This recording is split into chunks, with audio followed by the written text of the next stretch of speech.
الكفار رحماء بينهم. Adel Ahmed. Assalam alaikum, Dr Zakir Naik. Je m'appelle Adel Ahmed. Je suis un étudiant de 16 ans. J'aimerais vous poser une question concernant l'une de vos déclarations. Vous avez dit que souhaiter joyeux Noël aux non-musulmans est problématique, car cela revient à approuver indirectement l'idée que Jésus-Christ serait le Fils de Dieu.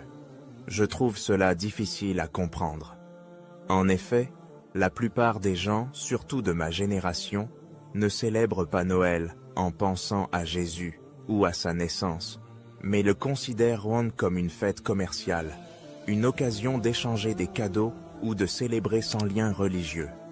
Alors, est-ce vraiment mal de dire joyeux Noël si notre intention est simplement d'améliorer nos relations avec eux? Wa alaykoum salam wa rahmatullah wa barakatuh. Cher frère Adel, je comprends votre confusion et je vais clarifier cette question en détail. Dans l'islam, les intentions comptent énormément, mais elles ne justifient pas tout. Vous dites que votre intention en souhaitant joyeux Noël est de renforcer vos relations avec vos amis non musulmans. Cependant, cela soulève une question importante. Jusqu'où sommes-nous prêts à aller pour améliorer nos relations? Si demain on vous demande de boire de l'alcool pour tisser des liens, accepteriez-vous?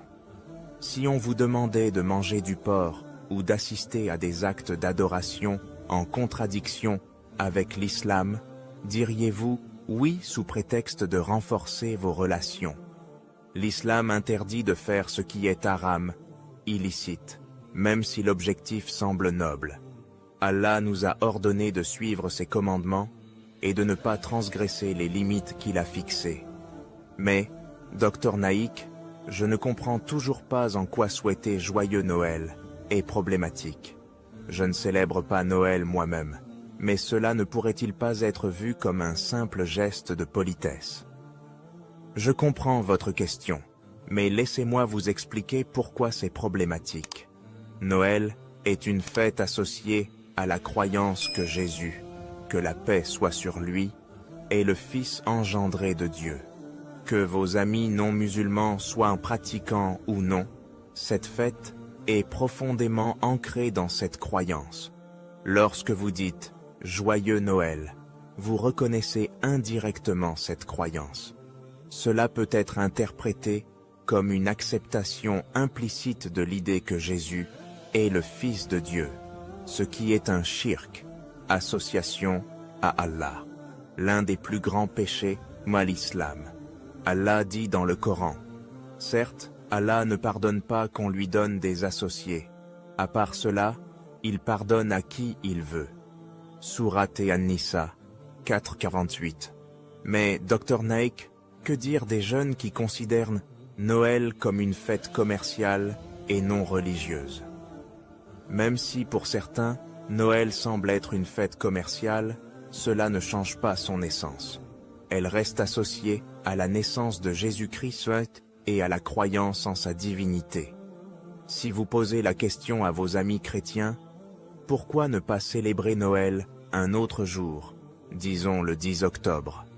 Ils refuseront, car pour eux, Noël est indissociable de la naissance de Jésus. Donc, en participant à cette célébration, même indirectement, vous reconnaissez quelque chose qui est en opposition avec les enseignements de l'islam.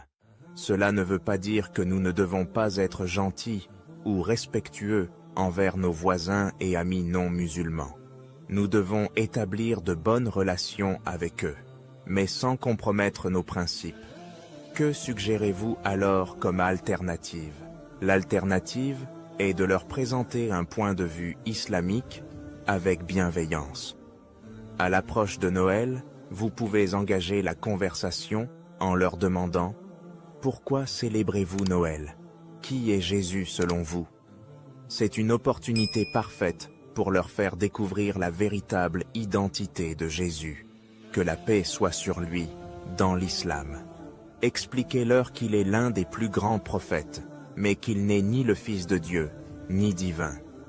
Utiliser cette occasion pour faire darwa, invitation à l'islam, est bien plus bénéfique que de suivre une coutume qui pourrait être interprétée comme un compromis de vos croyances. Mais si je fais une erreur par ignorance, est-ce que cela sera pardonné? Oui, si une personne y agit par ignorance, Allah est pardonneur et miséricordieux. Cependant, maintenant que vous connaissez la signification et les implications de Noël, il est de votre responsabilité d'agir en conséquence. Comme le dit le prophète Muhammad, paix et bénédiction d'Allah sur lui, celui qui voit une mauvaise action doit la changer avec sa main. S'il ne peut pas, alors avec sa langue, et s'il ne peut pas, alors dans son cœur, et c'est le degré le plus faible de foi. En résumé, il est important de ne pas compromettre vos croyances pour établir des relations. Suivez toujours les enseignements du Coran et de la Sunna, et Allah vous facilitera dans vos efforts pour transmettre le message de l'islam. Un musulman ne doit pas célébrer Noël, car cela va à l'encontre des enseignements fondamentaux de l'islam. Lorsque vous souhaitez « Joyeux Noël » à quelqu'un, vous affirmez indirectement que Jésus-Christ, que la paix soit sur lui, est né le 25 décembre et, pire encore, qu'il est le Fils de Dieu. Cela constitue un acte de shirk, association, qui est le péché le plus grave en islam. Les chrétiens, qu'ils soient pratiquants ou non, célèbrent Noël, car ils croient que c'est la naissance de Jésus-Christ. Même si certains disent que Noël est devenu une fête commerciale, sa base reste religieuse. Si vous dites à votre ami chrétien de célébrer un autre jour, comme le 10 octobre par exemple, il ne l'acceptera pas. Pourquoi? Parce que pour eux, cette célébration est profondément ancrée dans la croyance que Jésus est né le 25 décembre. Si vous participez ou souhaitez « Joyeux Noël », vous approuvez indirectement cette croyance, ce qui est inacceptable pour un musulman. Le prophète Mohammed, paix et bénédiction d'Allah sur lui, nous a enseigné qu'il est interdit d'utiliser des moyens haram pour atteindre des objectifs, même s'ils semblent bons. Tout ce qui est haram pour eux, comme l'alcool, le porc ou l'association avec Allah, est également haram pour nous. Faire de la da'wa, invitation à l'islam, ne signifie pas compromettre ses valeurs ou ses croyances. Par exemple, à Noël, vous pouvez engager une discussion pour expliquer pourquoi les musulmans ne célèbrent pas cette fête et clarifier les malentendus. Vous pourriez demander « Pourquoi est-ce Noël ?» Ils répondront « Parce que c'est la naissance de Jésus-Christ. » Ensuite, vous pouvez poser la question « Qui est Jésus pour vous ?» et engager une discussion sur le fait que Jésus n'a jamais affirmé être Dieu ou demandé à être adoré. Il est impératif de toujours rester fidèle au Coran et à la Sunna. Si vous savez que Noël symbolise la croyance que Jésus est le Fils de Dieu, participer ou souhaiter joyeux Noël devient un acte haram.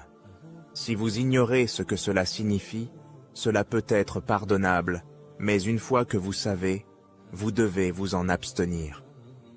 En conclusion, un musulman doit suivre les directives d'Allah et du prophète sans chercher à atteindre un bon objectif par des moyens interdits.